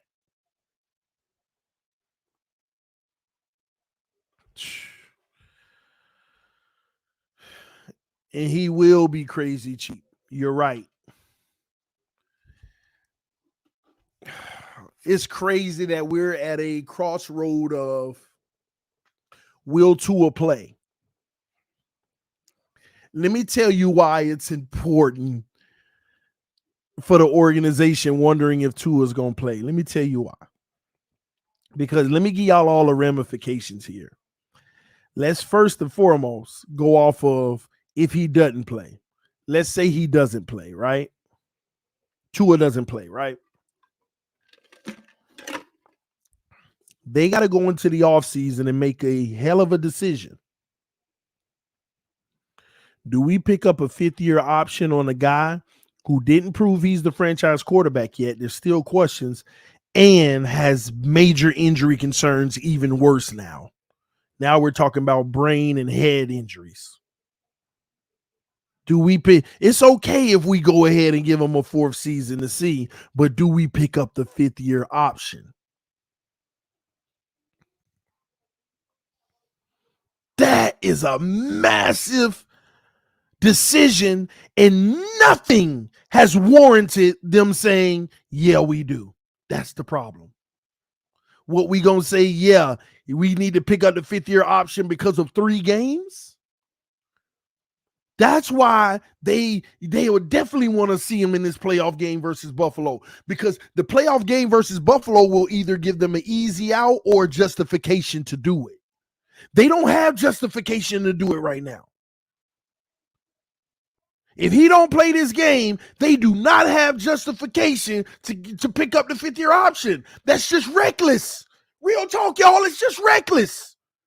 That's going for broke blind. And we're like, man, we done been all in at this point. It ain't worth or nothing yet, but we got to do it. No, that's reckless. But if he plays this game and he balls out and win, they got all, see, even if it's still reckless because it's one game, they got justification now, though. We want a playoff game with them. They can do it. Even if it ain't the right decision, they can do it. And if he lose the game and he throwing picks or bombs out, then they got justification not to do it, and they got justification to move on if they want. That's why this protocol situation is tough, because if anybody want him to play, and it's not because they have the best person on the field, it's the Dolphins, because they want to be able to justify whatever they do next. They want to be able to qualify and justify whatever they do next. Because whether they keep them or not, there ain't no justification.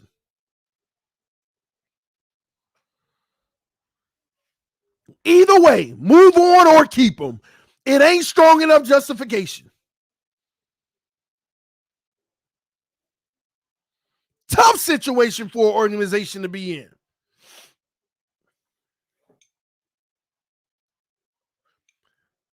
And if he don't play, they're in a tough situation, but guess what? Skylar bails them out. Let me tell you why. He already bailed them out big time yesterday by making the playoffs.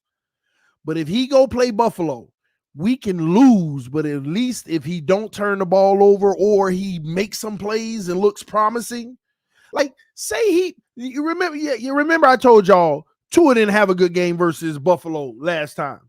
Y'all say he had a good game.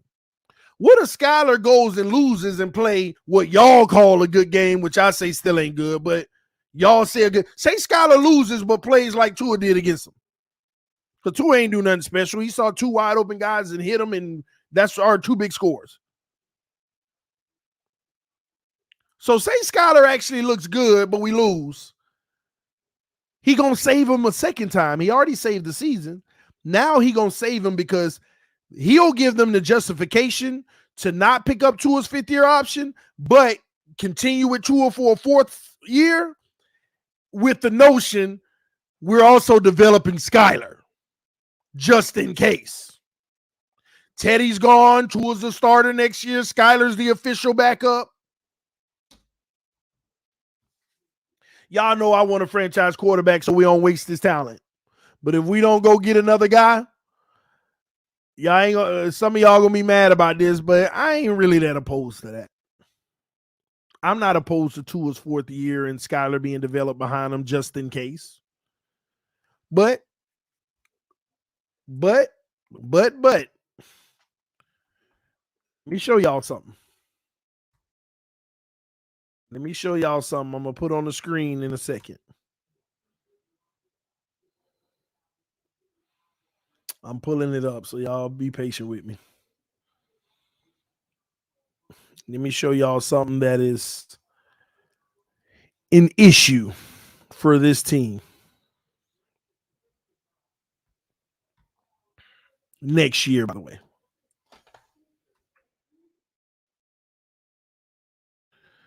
Why does it take you so long to load? All right, let me share screen.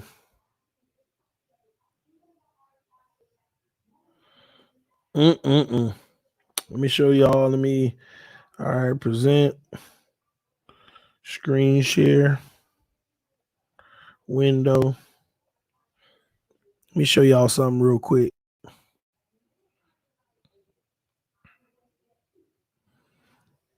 Let me blow this up because that's too small. Our schedule next year is brutal.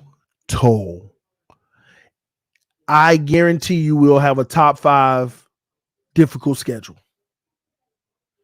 Winning that game yesterday means that we have to play the second best team in those other divisions. Now watch this. We already know Buffalo, New England, and Jets. And when the Jets and New England get a quarterback, which at least the Jets probably will this offseason, they going to be the real deal. Next year, I got to be 100 with y'all because it's going to be real hard to make this team that much better because we strap no draft capital, no money.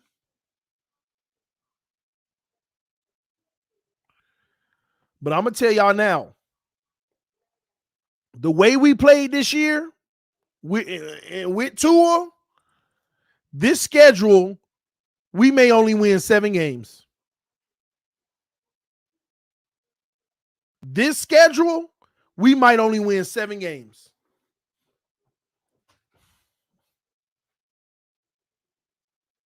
Seven. Yeah, you keep saying Titans easy. All right, they're going to fix that O-line. We'll see how easy. If they fix that O-line, ain't going to be no such thing as easy. But anyway, Denver Broncos, you cannot expect them to be the same Denver as last year. And that defense is the best defense in the league when healthy. And they showed you that early in the season, 10 games in, only giving up 12 points a game. That defense is real.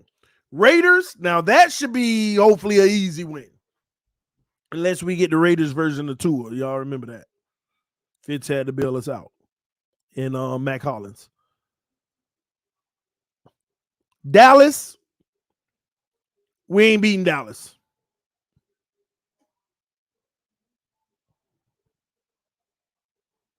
Unless we come in looking like, unless they bomb and we looking real nice. But it's going to be hard to beat Dallas. Giants, I don't know. I don't know about that. Dak ain't got to be that good. But I'm going to tell y'all now, this defense is going to take another, I hate to say this defense is probably going to take an even further step backwards next year.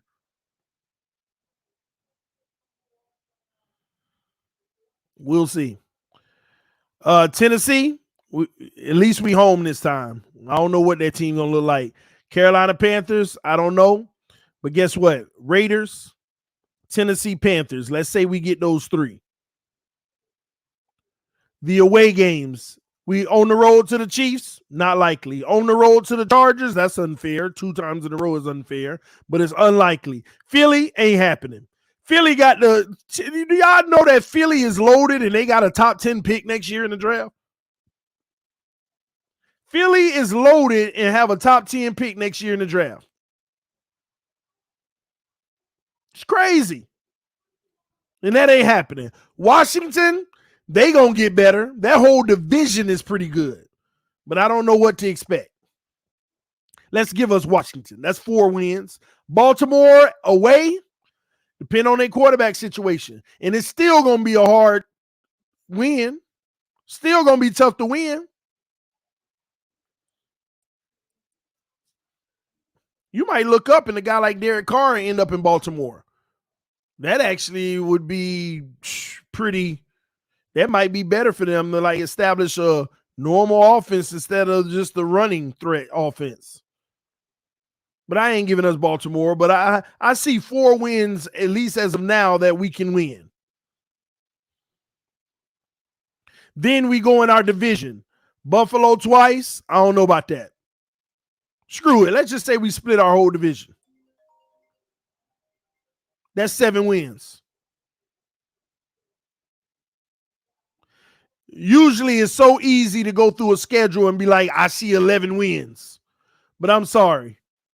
Any of y'all who get to 11 wins looking at this schedule, you're definitely being biased and a homer. And the only reason we were able to get in at 9 this year is because nobody expected the implosion of the Raiders, the Browns situation, and the Raiders, Browns, and Denver. Nobody expected the Raiders, Browns, and Denver to be where they were. Well, the Browns, I understand because of the quarterback situation. No camaraderie, no chemistry. But the Denver, nobody expected, but you can't expect that next year. And the Raiders, you may be able to expect it again. You might be able to expect it again with the Raiders. That's the only reason 9 was okay.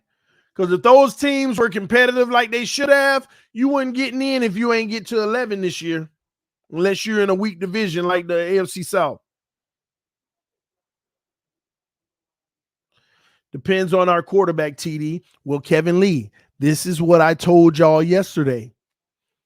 Regardless of the quarterback, this is a tough schedule. You can have a great quarterback, and this still is we'd be lucky to get to 10 or 11. Because look, you can have a great quarterback that don't guarantee you're going to beat Buffalo. It definitely makes you feel like you can win. The only thing it does is it gives you another win over New England and the Jets potentially. And I can't even say the Jets if they get a good quarterback.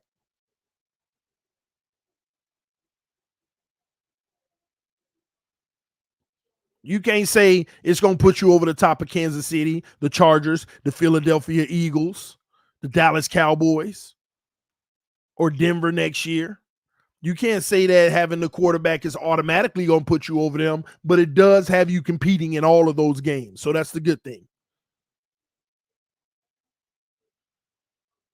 It does have you competing in every one of them. That is the good thing.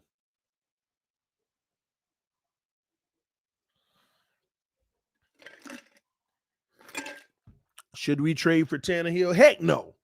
Heck no. Not unless you about to revamp this whole O-line. You go get one of the best free agent left guards and free agent right tackles. Doggone right, I'll take Tannehill. Tannehill gonna have a 5,000-yard season. You go get the greatest. You go give me San Francisco O-line with these weapons. Doggone right, I'll go get Tannehill. But if you ain't gonna fix his O-line, he ain't nothing. He need everything around him. But if he had everything around him, doggone right. I know we ain't gonna have no underthrown deep balls. That's for doggone show. That's for doggone show.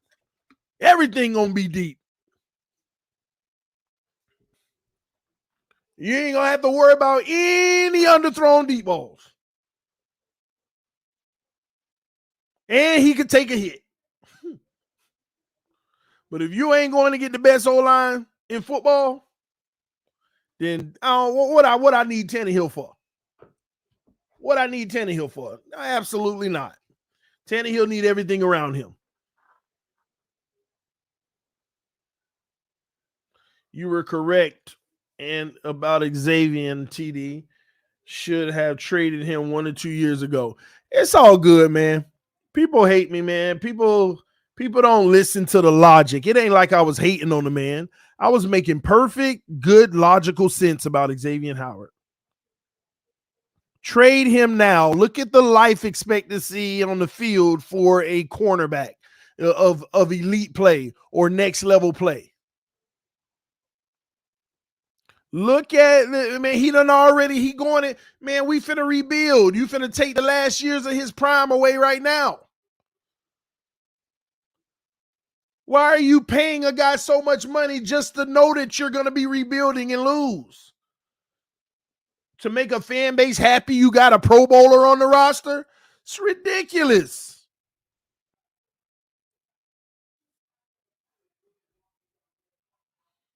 It's ridiculous.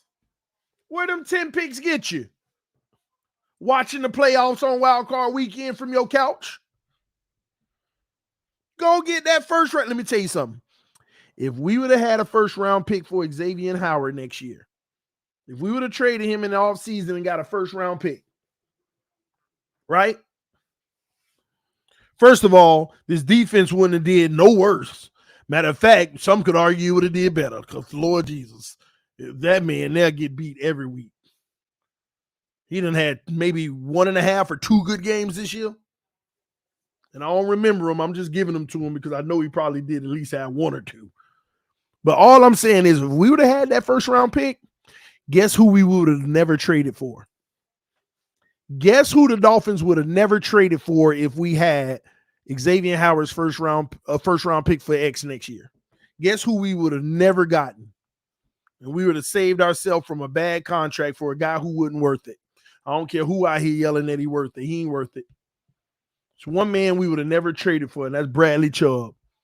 Chris Greer would have held both of them 2 first-round picks. The only reason Chris Greer went after Bradley Chubb, because first of all, the San Francisco 49ers had owned that pick, and that pick was going to be late in the first. And we already got rid of the insurance policy by getting sanctioned by the NFL. But if he would have had both of those, he had the ammunition to do whatever he wanted in the offseason. But since he only had a late first rounder, which was as good as a second round pick, he said, man, let's go for broke. Let's go for broke. Let's go, hey, give me a pass rusher. Let's get Chubb. Let's use that first for Chubb.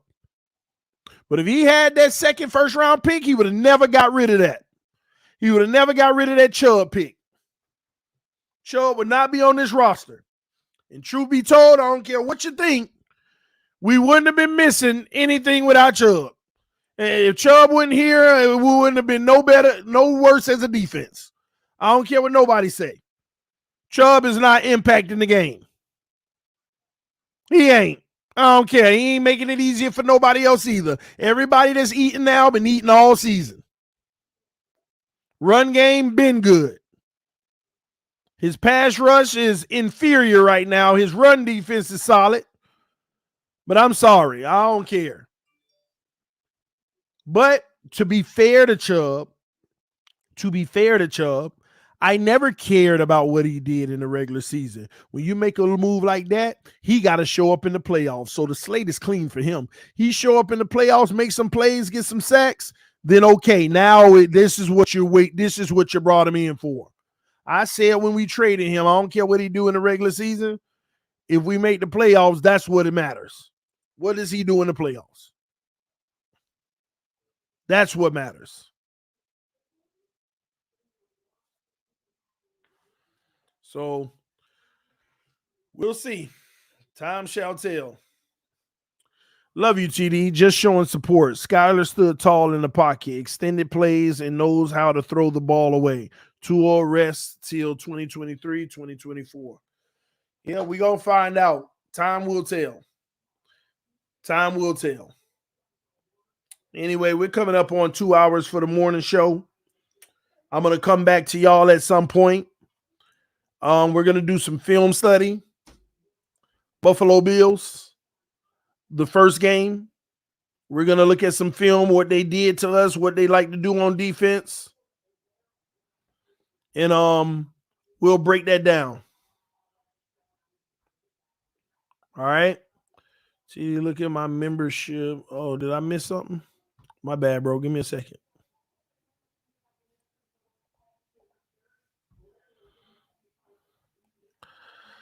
Oh, I had the screen down. Give me a second, bro. I didn't know you had a membership chat. Oh, yeah, you said, TD, from what I've seen, Skylar has performed under the circumstances. He has been in. Notice every time Skylar has to play, look at the inactive list. You ain't never lied, man. Nobody want to talk about that. This man has also came out there with a depleted roster, some of the best players not even playing, and doing his best. But love y'all. Yeah, me and Doug collab. We always collab. Every year we collab at least 2 times, you know. Yeah. But yeah,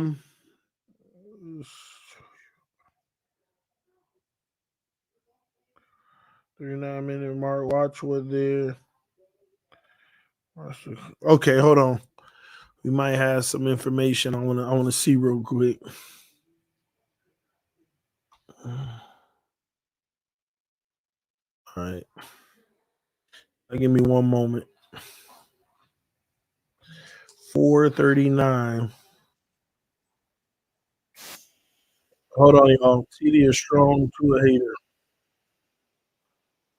All of a sudden, you need Tua to save you for the playoffs. We don't need him to save nothing. He couldn't even get us in. I mean, come on.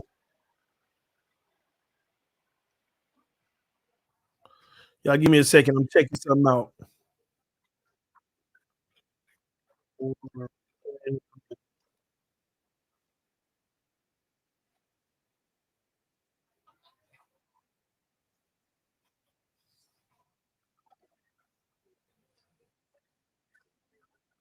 Hold on. Give me a second, y'all.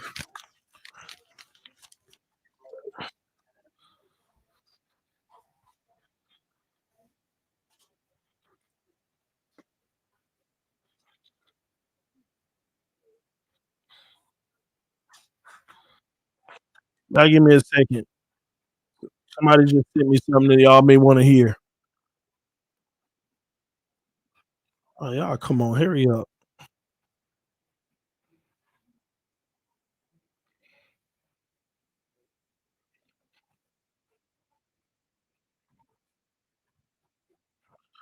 It's all good though. Breaking through.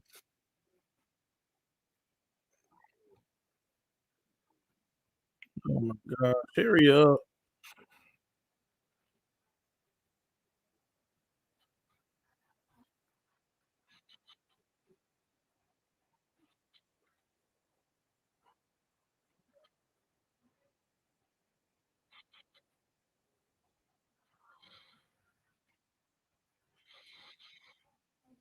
Hold on, y'all.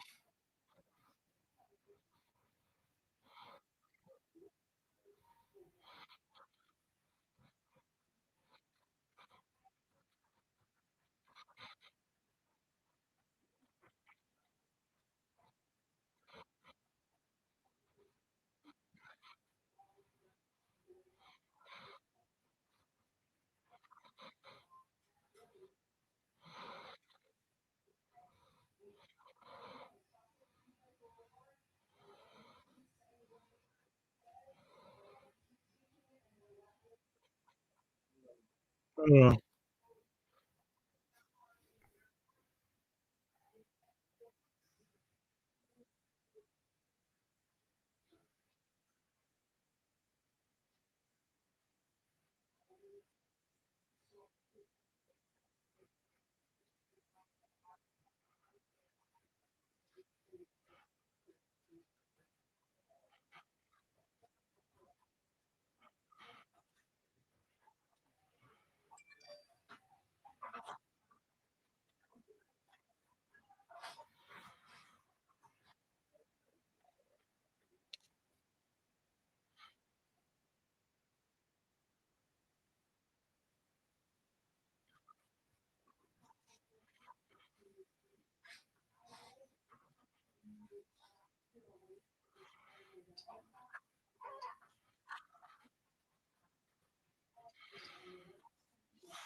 Hey, hold on.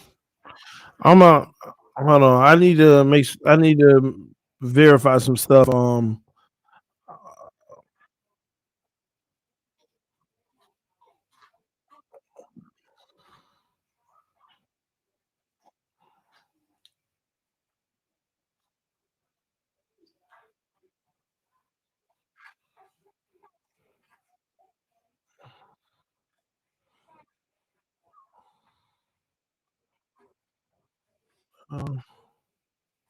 yeah, man. I'm gonna have to verify some stuff, y'all. Anyway, on my next stream, I'll come back and go over this with y'all about who's gonna be starting next week potentially. Um, I got some audio that's basically making it seem like Skylar's starting, but let me verify some stuff first and verify the video. Love y'all, appreciate y'all. I'll be back. Keep your notifications on because if I can come back in the next 30 minutes, I will. Otherwise, I'll hit y'all up with another stream and some film on that Buffalo game today as well. All right, I'll see y'all soon. Peace. I am out.